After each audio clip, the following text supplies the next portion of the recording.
U.S. President Donald Trump has said that Iranians did not manage to save nuclear materials ahead of U.S. bombings, as Defense Secretary Pete Hegseth has held a Pentagon press conference with General Dan Kane.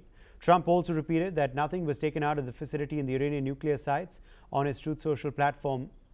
In fact, at the press conference as well, Hegseth and Kane responded to an early leaked intelligence report claiming that Trump's strikes in Iran had failed and likely only put the country back mere months. This comes after U.S. President Trump insisted that the U.S. strikes delivered a devastating attack and that questioning his assessment of the strike was not only unpatriotic but also made the pilots who dropped the bombs very upset. Secretary Hegseth dismissed the significance of the report, calling it a partial view that had not yet been reviewed by the full intelligence community. He criticized the media for what he described as overly dramatic coverage and emphasized that other intelligence evaluations were more optimistic regarding the damage inflicted on Iran's nuclear infrastructure. General Kane shifted focus to Iran's retaliatory strike on Al Udeid Air Base in Qatar. He highlighted the efforts of 44 American service members stationed there during what he described as the largest single Patriot missile engagement in U.S. history. According to Kane, U.S. forces alongside Qatari military units successfully defended the base from incoming Iranian missiles.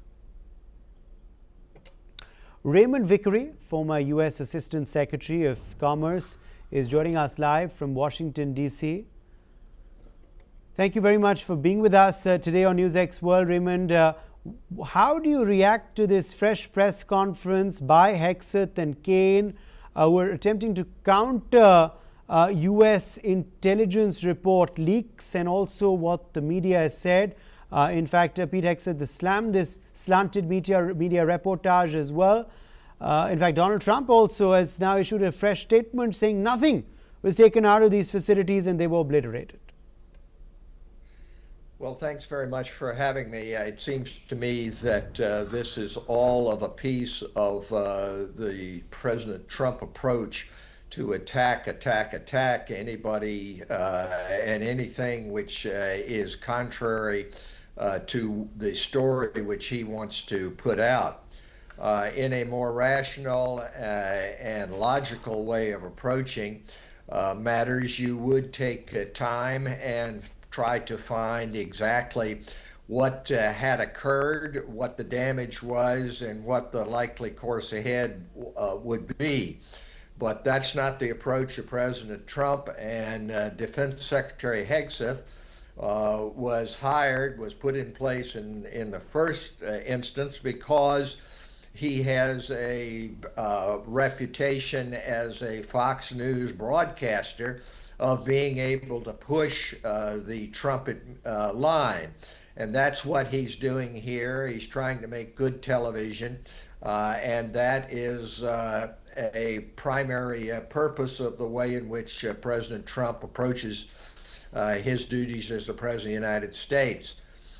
This does not augur well for a longer-term, rational approach to building peace and prosperity throughout the world.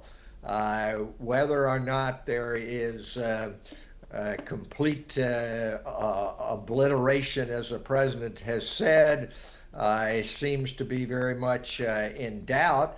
But the way in which a normal and logical approach to such a question would be to have further investigation. But that is not the way in which Trump and his supporters, Defense Secretary Hegseth, who really has very little in the way of background on this sort of question.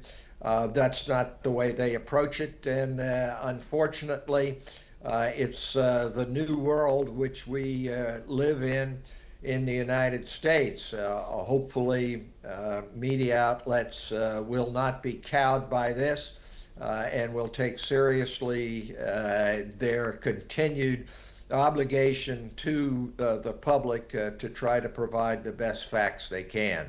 Right. Also, Raymond Vickery, what do you make of these conflicting intelligence reports as well? You know, some of them which indicate that the damage has been only limited. It's merely set Iran back a few months rather than multiple decades, as being claimed by, of course, Trump.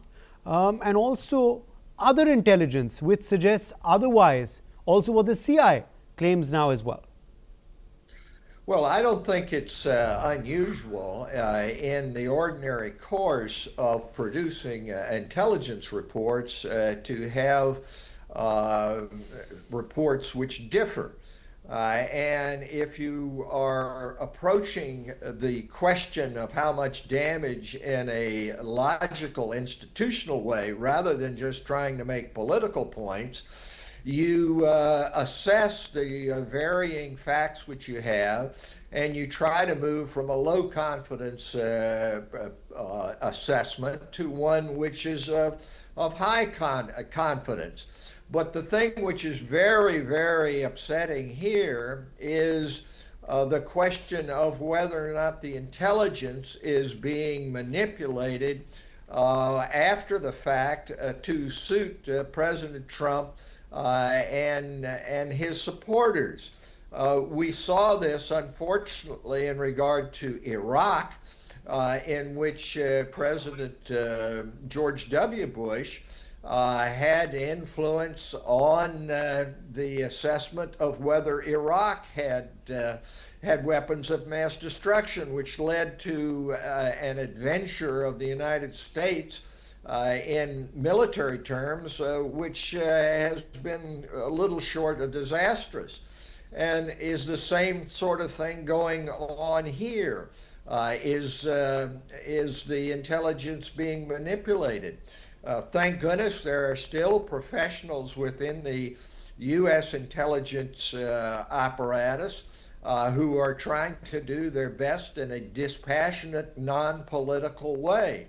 But it becomes very, very difficult to do this when you have a President Trump who is a known fabricator, whose whole second presidency is built upon the lie that he in fact won the 2020 election, and many other statements.